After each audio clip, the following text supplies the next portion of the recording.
All right. Good to see everybody. Got the great opportunity to go against a great football team again this week, playing great football on the road, East Coast trip, 10 a.m. game, so we've got to be on our stuff, getting ready for a 10 a.m. game on our schedule. So that's going to be a big emphasis this week, and really, coming off a loss, it's about our process, about how we prepare. I know it sounds cliche, but it's what we believe in here, and it's going to be really important for us to go finish off a great day. So far, today's been really, really good, and we got a great opportunity to go out there and have a great Wednesday day of preparation.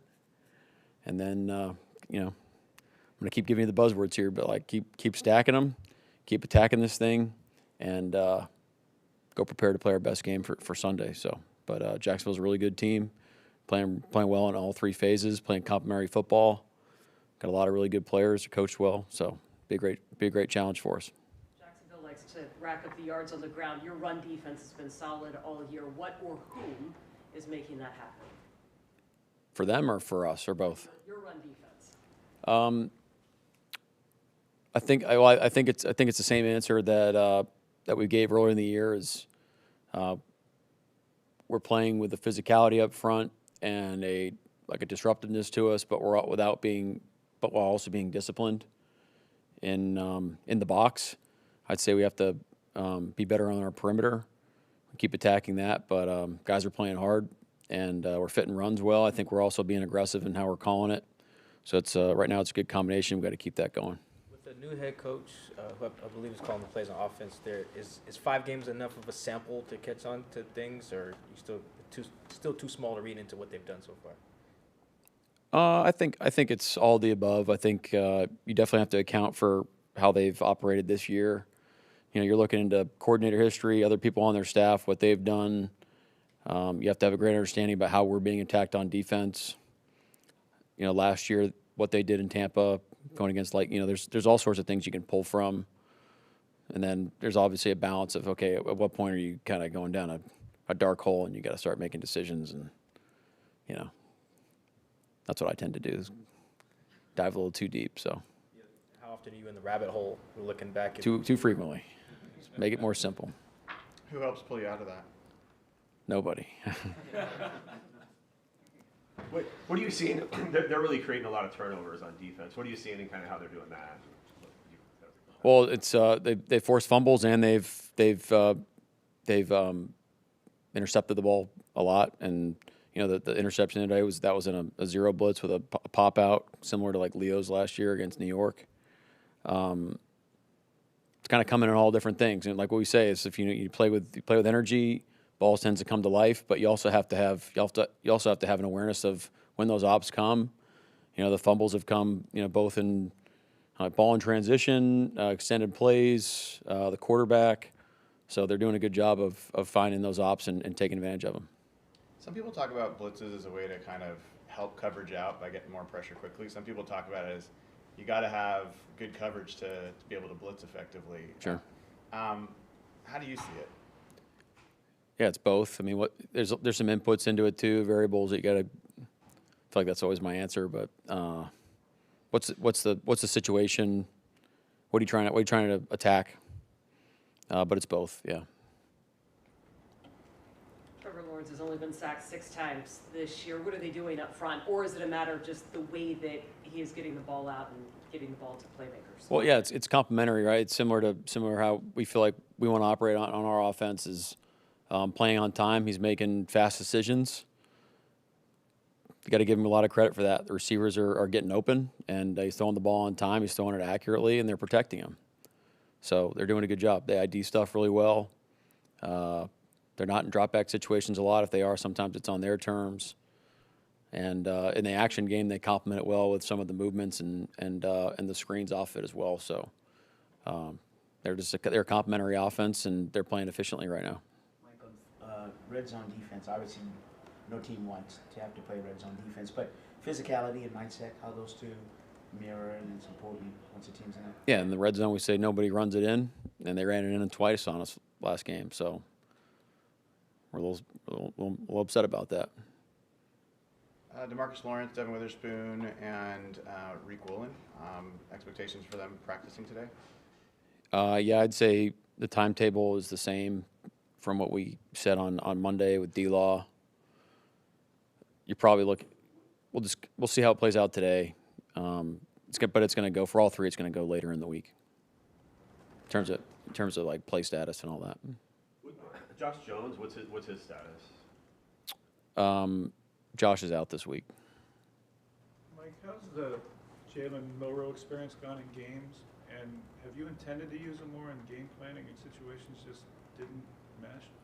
Yeah, we have like the plan is to play him more than one play a game, but we either haven't needed it or haven't gotten to it. So we'll continue to work it and game plan for it and call it, and then kind of let the games declare on how we want to play it. But he's still very much part of our plans.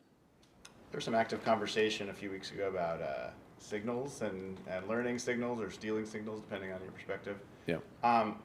How commonplace is that for people to pick up defensive signals before games, and how much does it happen during games along the way?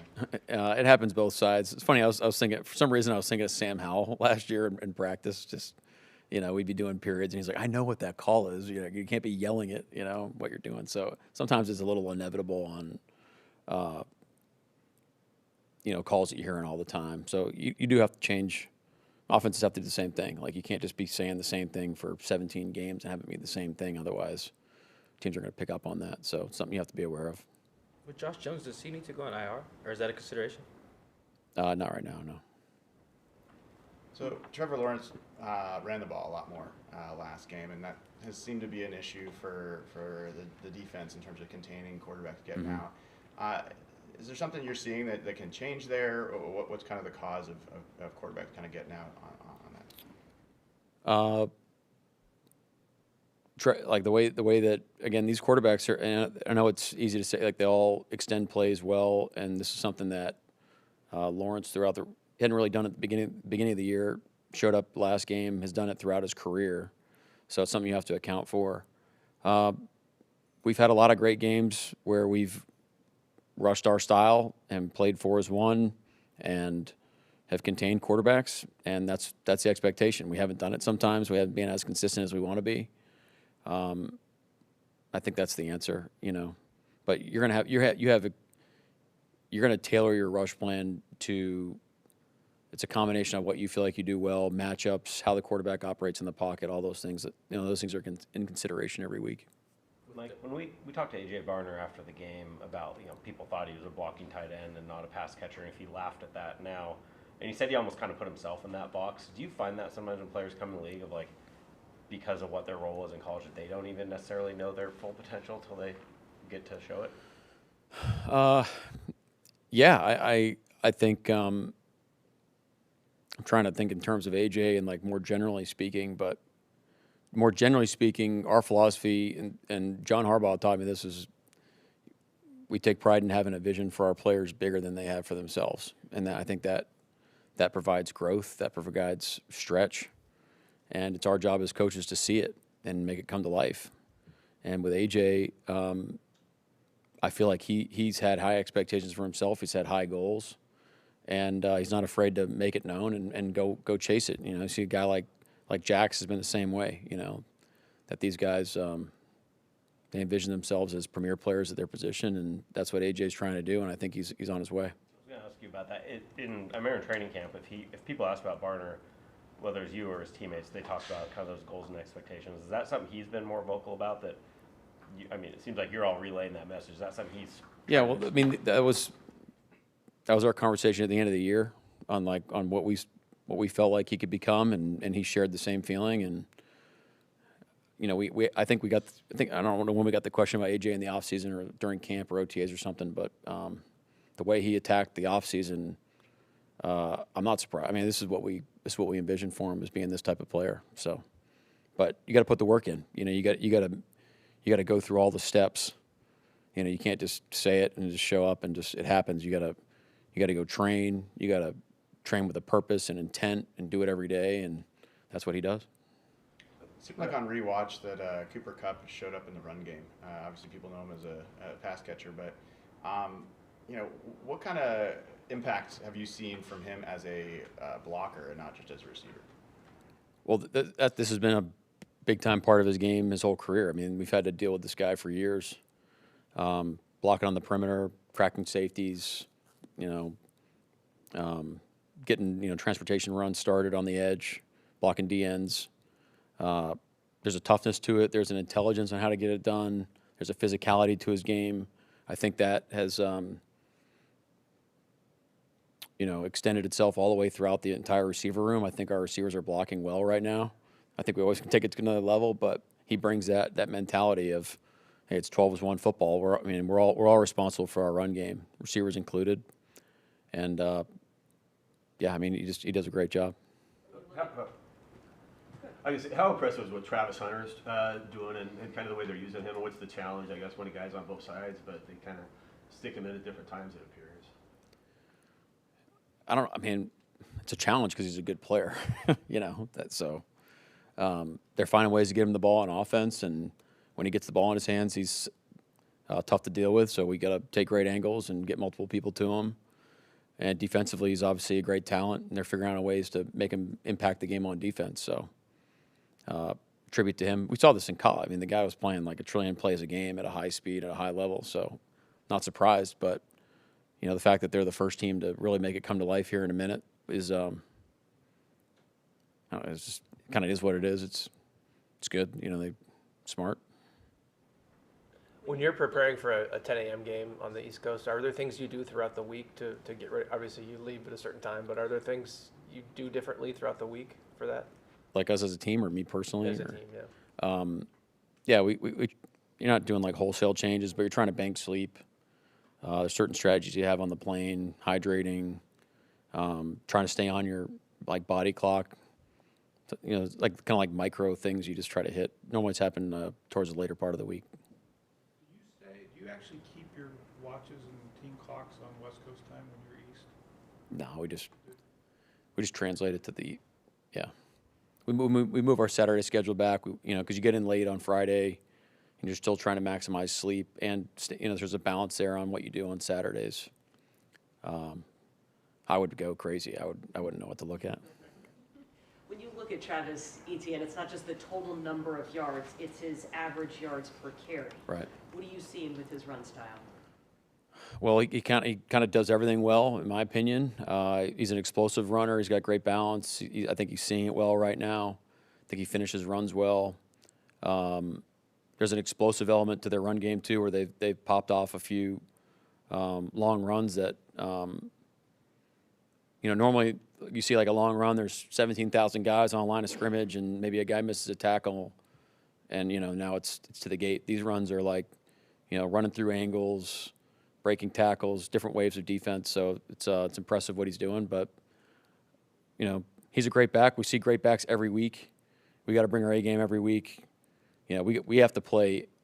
It's like we have to play our style of football to be able to play our best game, to put ourselves in a chance to win. And we respect him. He's a great player, but we got to play. We got to play Seahawk defense. Those guys that were that is going to take later in the week, I think it was Reek, D-Law, and Spoon. Were any of them in the walkthrough today? Yeah, they're all out there. Was Julian? Julian was out there. Will Julian practice? Today he will not practice. With Jackson, you talked a lot about his approach contributing to the way he's performed. For those of us who can't see what you're talking about, what are some of those things that are unique about his approach? Well, I'd say it's unique to great players. And what great players do is they bring it every day. They go rip it. They prepare their tails off. Then when it's time to go, they go make decisive decisions, play hard, go after it, and then they kind of recalibrate and do it over and over again. But I'd say his mentality is like steadfast and consistent. I'm trying to be great at my craft. I'm also trying to push the envelope on what I'm trying to do and get accomplished. Part of that is like building chemistry with the rest of your offense and with the quarterback and the rest of your receiver room, being a great teammate. I mean, those are what the great ones do, and that's what Jax is doing, and that's what makes it so exciting. It's sustainable. What are do you see that there's different characteristics or different things that are required to close games out versus play good defense or play good offense the rest of a game? Yeah, it's a play-by-play mindset. You know, it's the same thing that we talk about. Like I told the team today, like we haven't played a playoff game here yet with us, and so are we going to change our mindset when all of a sudden we're in a different environment, or now we're in Jacksonville, or now we're in OTA 5, or now it's quarter 4 versus quarter 1? I don't think that you need to be changing your mindset because of the circumstance. I think the mindset stays the same, whereas it's all about our process and what goes into a play and how to play the play, how we're going to finish plays, all those things. And so when we've done that, we've played great football at the end of games, and we've closed games out, and we haven't given ourselves as good of a chance to win games. There have been a couple instances this year of players like about to cross the goal line on what would be a long touchdown, and they let the ball go. Is that something that you show the team? Oh yeah. I mean, it is interesting that you think like it's easy as a head coach. Sometimes you can take things for granted, like you would assume that like they would know to do that, but you got to be thorough, man. It's our responsibility to coach the rules, have our team understand what's going on. I'm sure those teams do the same thing, and that's what makes it scary. He's like, hey, we've covered these things, and sometimes guys don't make the best decisions in those moments, but we're just trying to train them the best we can, and then trust our guys are going to go make the right decisions in those moments. Anything else? Thank you. Okay, all right, thank you. Coach.